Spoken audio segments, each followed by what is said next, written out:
আজকে আমরা এক্ষেত্রে চরম গাফেল।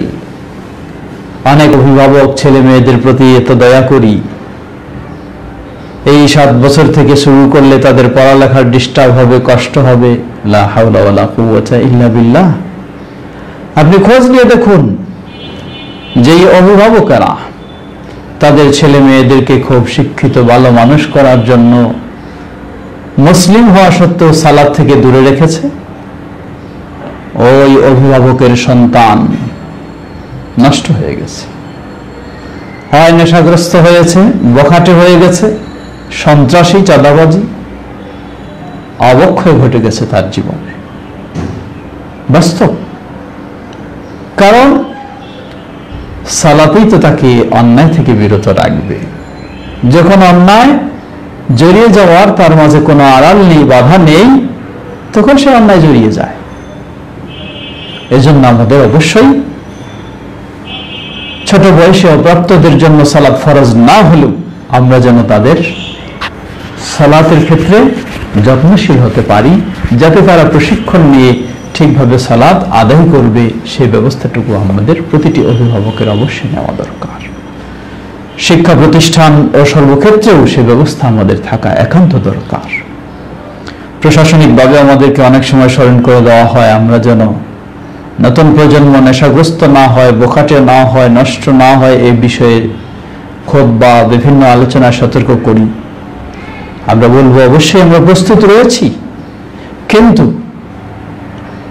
তাদের যদি নেশাগ্রস্ত হওয়ার, বোখাটে হওয়ার জন্য মাঠ উন্মুক্ত করে দেওয়া হয়, এই সতর্ক করে কোনো কাজ হবে না।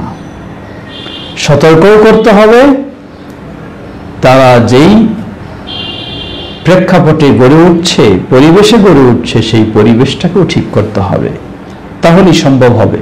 তাই আমরা প্রশাসনকেও বলবো, মসজিদ প্রশাসনকেও বলবো, আমরা শিক্ষা প্রতিষ্ঠানে সালাতের ব্যবস্থা অপরিহার্য করে দিন।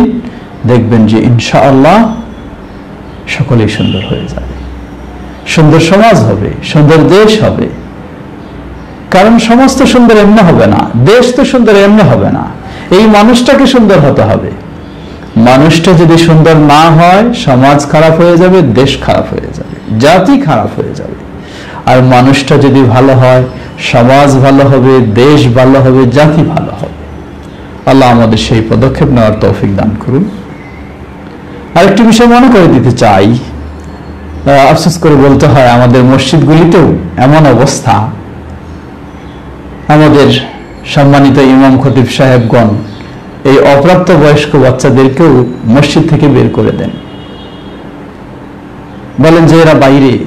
এটি চরম অন্যায়, এটি ইসলাম গর্হিত কাজ। ইসলামের কাজ হলো ছোট বাচ্চাকেও সাথে নিতে হবে। যেখানে আল্লাহ রাসূল সাল্লাল্লাহু আলাইহি সাল্লাম তাকে 7 বছরের সালাতের নির্দেশ দিতে বলেছেন, আমি মসজিদে যাব আর তাকে টিভির কাছে রেখে চলে যাব, তা তো হতে পারে না। আমি মসজিদে যাব আর আমার বাচ্চাকে রাস্তায় ছেলেদের সাথে দুষ্টামি করতে, খেলাধুলা করতে ছেড়ে দেব, তা তো হতে পারে না। আমিও মসজিদে যাব, আমার ওই 7-8 বছরের, 10 বছরের ছেলেকেও নিয়ে যাব, সে প্রশিক্ষণ নেবে, সেখানে শিখবে। আর এই ছোট বাচ্চাদের ক্ষেত্রে আমরা অনেক সময় মনে করি যে সালাতে দাঁড়াক, যেমন তেমন চলুক, না, এটি উচিত নয়। তাকে আমরা খুব শক্ত করব না, সহজভাবে তাকে প্রশিক্ষণ দেব। লক্ষ্য করুন, সাহাবী আব্দুল্লাহ ইবনে আব্বাস রাদিয়াল্লাহু আনহু বলছেন, হাদিসটি সহিহুল বুখারীর, বয়স যখন তার এরকম 8 বছরের মতো বয়স, 8-9 বছরের মতো ছেলে, নবী সাল্লাল্লাহু আলাইহি ওয়াসাল্লামের কাছে দিন শেখার জন্য তার ঘরেই রাত্রি যাপন করল। সুবহানাল্লাহ। রাত্রে ঘুমায়নি, জেগে আছে।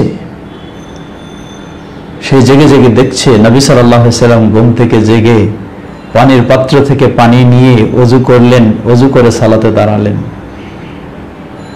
যতক্ষণ নবী সাল্লাল্লাহু আলাইহি ওয়াসাল্লাম দাঁড়ায়নি ততক্ষণ সে উঠেনি, কারণ উঠলে হয়তো নবী সাল্লাল্লাহু আলাইহি ওয়াসাল্লাম নিষেধ করবে। কি বুদ্ধিমান, সুবহানাল্লাহ। নবী সাল্লাল্লাহু আলাইহি ওয়াসাল্লাম সালাতে দাঁড়ালেন, তারপর সে যেইভাবে নবী সাল্লাল্লাহু আলাইহি ওয়াসাল্লাম পানি নিয়ে ওযু করলেন, সেইভাবে পানি নিয়ে ওযু করলেন।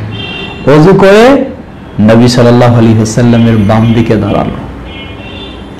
নিয়ম হচ্ছে যদি দুজন সালাত আদায় করে, ইমাম থাকবে বাম দিকে, মুক্তাদি থাকবে ডান দিকে। কিন্তু ছোট মানুষ জানে না, নিয়ম জানা নেই, তার বাম দিকে দাঁড়িয়ে গেছে। নবী সাল্লাল্লাহু আলাইহি ওয়াসাল্লাম ওই মুহূর্তেই পিছন দিক দিয়ে হাত দিয়ে তাকে টেনে এনে, বাম দিক থেকে টেনে এনে ডান দিকে দাঁড় করে দিলেন। সুবহানাল্লাহ। বাম দিক থেকে টেনে এনে ডান দিকে দাঁড় করে দিলেন। তিনি মনে করতে পারতেন যে তার সে সালাতে রয়েছে, থাক, সালাতটা শেষ হোক, তারপর তাকে এই শিক্ষা দেব। না, সাথে সাথে এই প্রশিক্ষণ দিলেন। এই প্রশিক্ষণ কার?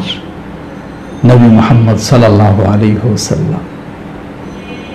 তাই আমাদের ছোট বাচ্চাদেরকেও সাথে নিয়ে সালাত আদায় করতে হবে এবং তাদেরকে অত্যন্ত সুন্দরভাবে, নম্রভাবে, ভদ্রভাবে তাদেরকে সালাতের প্রশিক্ষণ দিতে হবে। আল্লাহ আমাদের বিষয়টি ভালোভাবে উপলব্ধি করে আমাদের সন্তানদেরকে সেভাবে নামাজি বানানোর তৌফিক দান করুন। আমিন।